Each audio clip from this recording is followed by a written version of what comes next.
Oke, Assalamualaikum warahmatullahi wabarakatuh. Kita dari kelompok 3 akan membahas tentang hubungan seni rupa yaitu lukis dan kaligrafi terhadap perkembangan Islam di Indonesia.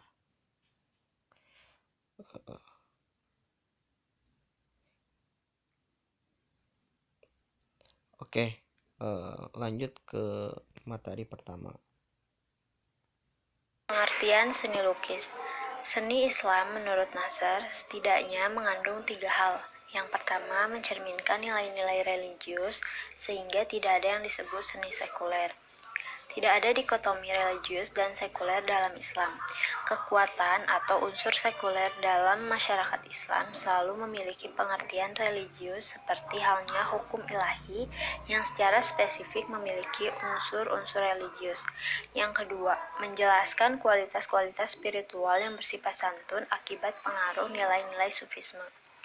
Yang ketiga, ada hubungan yang halus dan saling melengkapi antara masjid dan istana dalam hal perlindungan, penggunaan, fungsi berbagai seni.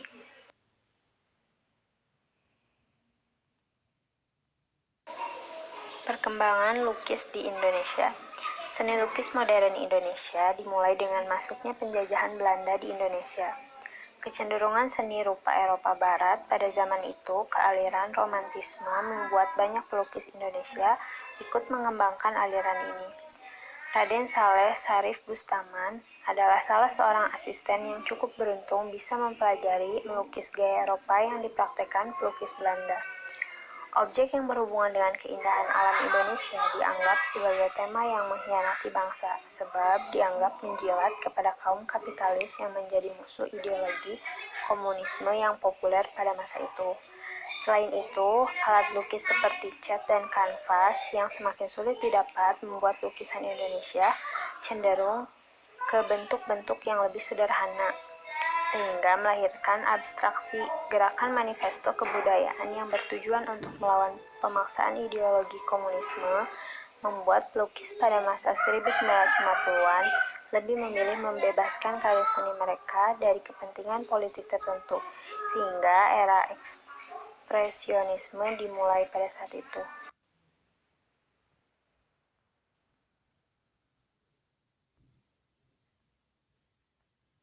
Bismillahirrahmanirrahim. Di sini saya akan membahas mengenai pengertian dari kaligrafi dan perkembangan kaligrafi di Indonesia. Menurut Handoko tahun 2015 menyatakan bahwa kaligrafi dalam bahasa Yunani yaitu kalos yang berarti keindahan dan grafien yang berarti menulis. Dalam kutipan tersebut, bahwa seni kaligrafi merupakan seni menulis dengan penuh keindahan, di mana ditekankan pada keindahan yang terdapat pada bentuk pola huruf yang dimodifikasi atau dengan gaya tersendiri sehingga mempunyai nilai keindahan atau estetika. Seni kaligrafi dalam kebiasaan berbahasa masyarakat kita lebih dikenal atau disosialisasikan sebagai tulisan Arab.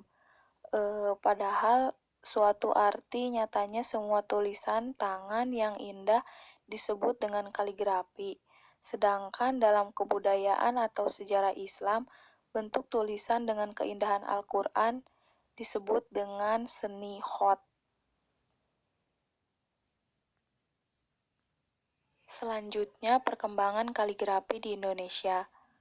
Kaligrafi masuk ke Indonesia, muncul di bumi Nusantara ini sekitar abad ke-12 setelah masuknya Islam ke Indonesia dan berkembang di Indonesia hingga saat ini. Indonesia pada saat itu adalah wilayah yang sangat kental terhadap seni tradisional Hindu-Buddha, menyebabkan perpaduan atau akulturasi budaya yang akhirnya bercampur baur. Kaligrafi pertama kali diterima oleh pihak-pihak istana yang kemudian menyebar ke masyarakat sampai saat ini. Di Indonesia, kaligrafi merupakan bentuk seni budaya Islam yang pertama kali ditemukan. Pada abad ke-18 sampai abad ke-20, kaligrafi beralih menjadi kegiatan kreasi seniman Indonesia yang diwujudkan dalam aneka media seperti kayu, kertas, logam, kaca, dan media lainnya. Termasuk juga untuk penulisan mushaf-mushaf Al-Quran tua dengan bahan kertas daluang dan kertas murni yang diimpor. Selanjutnya,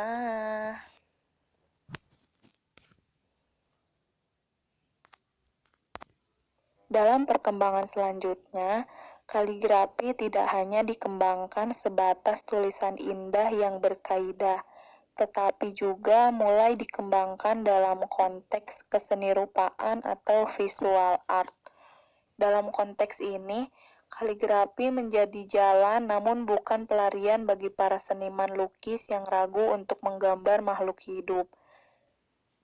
Dalam aspek kesenirupaan, kaligrafi memiliki keunggulan pada faktor fisioplastisnya, pola geometrisnya, serta lengkungan ritmisnya yang luas sehingga mudah divariasikan dan menginspirasi secara terus-menerus. Perkembangan lain dari kaligrafi di Indonesia adalah dimasukkannya seni ini menjadi salah satu cabang yang dilombakan dalam event MTQ. Pada awalnya dipicu oleh sayembara kaligrafi pada MTQ nasional tahun 1981 di Banda Aceh dan MTQ nasional di Padang pada tahun 1983. Kemudian perkembangan seni kaligrafi juga memiliki ratusan gaya dalam penulisannya, tetapi tidak semua bertahan hingga saat ini, dan hanya ada 9 gaya penulisan kaligrafi yang sangat populer. Contohnya bisa dilihat di makalah ya. Terima kasih.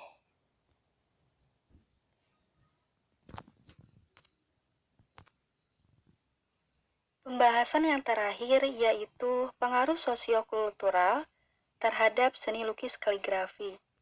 Saat ini, banyak seniman tidak hanya cenderung pada lukisan abstrak dan jenis lukisan lainnya, melainkan mulai menenggelamkan dirinya dalam dunia seni lukis kaligrafi. Selain itu, masyarakat terus terkait dan menjadikan dirinya membutuhkan seni lukis kaligrafi dalam kehidupan sosial, sehingga telah menciptakan peningkatan karya lukisan kaligrafi seperti dilihat pada jenis-jenis kaligrafi di beberapa toko di Jalan Braga.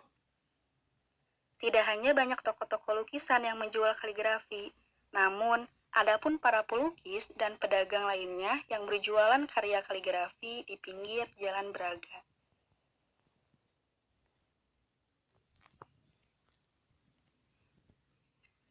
Dengan demikian, Jalan Braga pun ramai dengan pajangan lukisan di setiap pinggir jalan, sehingga setiap orang yang melewatinya pun akan tertarik untuk melihat banyaknya lukisan tersebut. Tidak hanya lukisan abstrak atau realis yang diperjualbelikan, namun karya seni lukis kaligrafi adalah salah satu jenis lukisan yang saat ini banyak diminati para pelanggan. Hingga saat ini pun pesanan karya seni lukis kaligrafi terus meningkat, baik dari wisatawan dan konsumen di berbagai negara.